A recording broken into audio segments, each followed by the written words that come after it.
Tonton video ini sampai selesai agar Anda tidak gagal paham.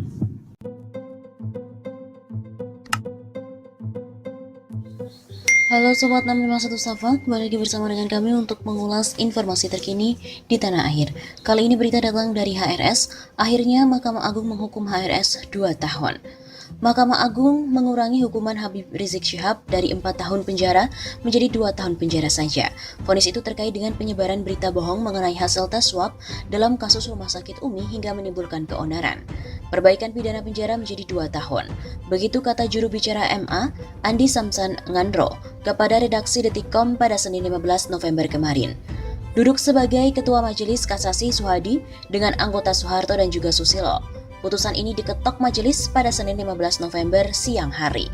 Sebagaimana diketahui sebelumnya di Pengadilan Negeri Jakarta Timur, mereka memvonis Habib Rizik Syihab 4 tahun penjara. Pengadilan Negeri Jakarta Timur menyatakan Habib Rizik bersalah telah melanggar pasal 14 ayat 1 Undang-Undang RI nomor 1 tahun 1946 tentang peraturan hukum pidana jungto pasal 55 ayat 1 ke 1 KUHP. Mengadili menyatakan terdakwa Muhammad Habib Rizik Syihab terbukti secara sah dan meyakinkan bersalah melakukan tindak pidana, turut serta menyebarkan berita bohong dengan sengaja mengakibatkan keonaran. Ujar Hakim Ketua Hatwanto saat membacakan surat putusan di Pengadilan Negeri Jakarta Timur pada Kamis 24 Juni yang lalu. Pihak Habib Rizik pun lantas mengajukan kasasi, demikian pula untuk kubu jaksa penuntut umum. Mahkamah Agung telah memotong masa hukuman terhadap Habib Rizik Syihab dari 4 tahun menjadi 2 tahun penjara. Putusan tersebut terkait dengan kasasi yang diajukan jaksa penuntut umum dan juga kuasa hukum Imam Besar FPI tersebut dalam kasus kabar bohong dalam hasil pemeriksaan tes usap COVID-19 di Rumah Sakit Umi Bogor, Jawa Barat. Memperbaiki putusan Pengadilan Tinggi DKI Jakarta yang mengubah putusan Pengadilan Negeri Jakarta Timur mengenai pidana yang dijatuhkan kepada terdakwa Habib Rizik menjadi pidana penjara selama 2 tahun. Begitu putusan kasasi Hakim MA yang disampaikan oleh juru bicara MA, Andi Samsan, pada Senin 15 November. Dalam keputusan kasasi tersebut, dikatakan alasan objektif para hakim mengurangi masa pemenjaraan untuk Habib Rizik. Dikatakan Hakim Habib Rizik sebagai terdakwa sebetulnya memenuhi cukup bukti melakukan perbuatan pidana, yaitu melakukan atau menyiarkan kabar bohong. Kabar dan informasi bohong tersebut dilakukan Habib Rizik sengaja yang dituding memunculkan keonaran di masyarakat. Sebagaimana dalam dakwaan alternatif pertama, primer jaksa penuntut umum. Begitu dalam putusan kasasi. Akan tetapi perbuatan Habib Rizik tersebut hanya terjadi di media massa. Menurut hakim, dari perbuatan Habib Rizik tersebut tidak memunculkan korban jiwa, fisik ataupun kerugian harta benda terhadap pihak-pihak lainnya. Pun juga dikatakan hakim, pengurangan hukuman tersebut mengingat Habib Rizik juga dijatuhi pidana dalam perkara yang lain. Sebab itu HRS layak untuk mendapatkan hukuman pidana yang lebih ringan. Oleh karena itu penjatuhan pidana oleh judek fakti kepada terdakwa selama 4 tahun dipandang terlalu berat.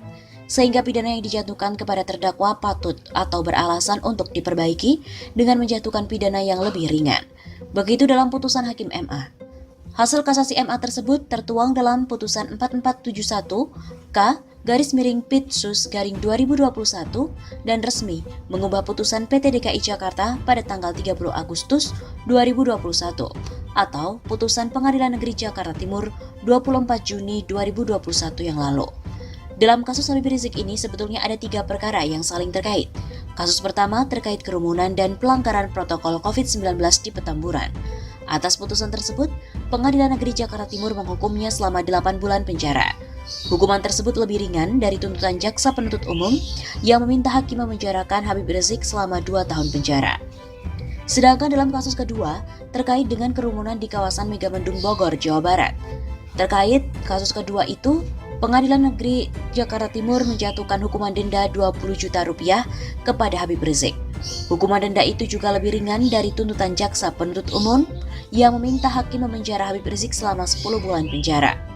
Kemudian untuk kasus ketiga, terkait dengan penyampaian kabar bohong hasil tes swab COVID-19 di Rumah Sakit Umi Bogor.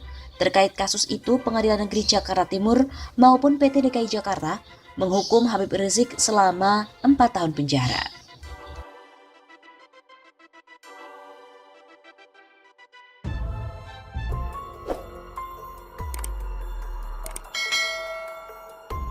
Waduh, heboh.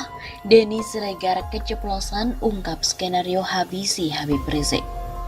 Habib Rizik Syihab telah datang ke Polda Metro Jaya pada Sabtu 12 Desember pagi sekitar pukul 10.30 waktu Indonesia Barat.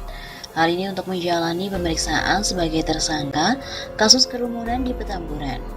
Kemudian para buzzer dan haters pembenci HRS juga FPI bersorak gembira. Mungkin saking gembiranya tanpa sadar ada yang membocorkan skenario untuk menghabisi HRS. Sebenarnya, Doi awal-awal masih berkelit untuk gak mau datang ke polisi. Tapi tiba-tiba dengan perintah yang mengerikan. Habisi aja kalau dia gak mau datang. Kita capek nunggunya. Ini perintah dari atas langsung. Langsung deh ngibrit. Kali ini gak main-main. Nyawa taruhannya. Kicau Denny Siregar di akun Twitternya @dennysiregar7 pada hari Sabtu sore pukul 17.30 waktu Indonesia Barat. Pernyataan dari Denny Siregar ini pun menjadi bumerang. Kalau yang disampaikan Denny Siregar benar, maka jelas itu adalah pelanggaran institusi polisi. Kalau yang disampaikan Denny Siregar tidak benar, berarti Denny Siregar telah menyebar hoax. Dan kalau itu hoax, terlebih menyangkut institusi polisi, sudah seharusnya Denny Siregar ditangkap. Karena sebelumnya, polisi pun juga sudah menyatakan akan menangkap penyebar hoax chat WhatsApp Kapolda soal sikap Laskar FPI. Bahkan, tweet keceplosan Denny Siregar ini oleh sesama buzzer juga disesalkan. Ini tweet goblok sih, kicau akun @dgmbx15. Kurang strategi nih, timpal akun @ertayustina.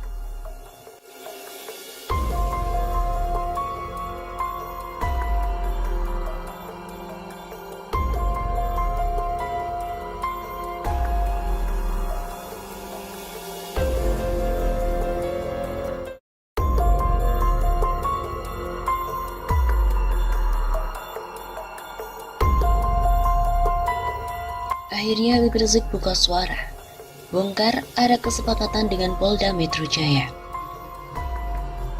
Habib Rizik Syihab bin Hussein Syihab, LCMA, baru-baru ini ditetapkan sebagai tersangka kasus pidana penyebab terjadinya kerumunan di Petamburan, Tanah Abang, Jakarta Pusat. Unsur tindak pidana itu ditemukan setelah polisi melakukan rangkaian penyelidikan dengan memeriksa sejumlah barang bukti dan juga saksi. Hasilnya, Polda Metro Jaya menetapkan pimpinan FPI, Front Pembela Islam itu, Habib Rizik dan juga 5 orang lain sebagai tersangka kasus pelanggaran protokol kesehatan di tengah pandemi COVID-19 pada hari Kamis 10 Desember 2020. Ia pun dijerat dengan pasal 160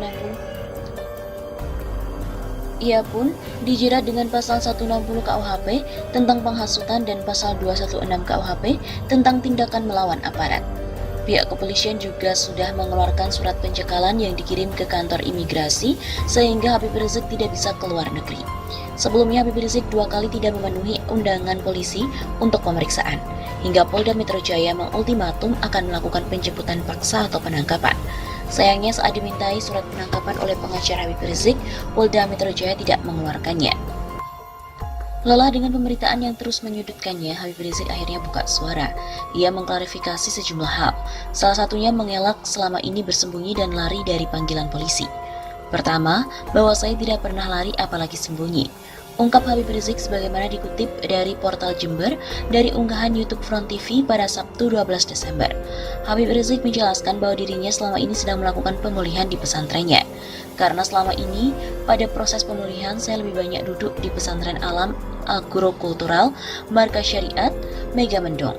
Karena di pesantren ini udaranya sangat sejuk, asri dan segar. Jadi untuk pemulihan luar biasa bagusnya. Sekali-sekali saya turun ke Petamburan. Saya turun ke Sentul untuk menengok anak dan cucu. Begitu jelasnya. Ia juga mengelak dianggap mangkir dari panggilan Polda Metro Jaya. Karena menurut Habib Rizik keduanya sudah saling menyepakati sebuah komitmen. Ia menjelaskan pada panggilan pertama yakni Selasa 1 Desember 2020, dirinya tidak bisa memenuhi panggilan dari penyidik dan mengirimkan pengacara untuk bertemu dengan penyidik. Melalui perantara penyidik itu, ia menyampaikan surat yang isinya minta penundaan secara resmi. Penyidik pun menerima dan melakukan pengunduran, yaitu diundurkan sebagai panggilan kedua. Karena masih perlu waktu tambahan untuk pemulihan, akhirnya pada panggilan kedua Senin 7 Desember 2020 kembali mengirimkan pengacaranya untuk bertemu dengan penyidik.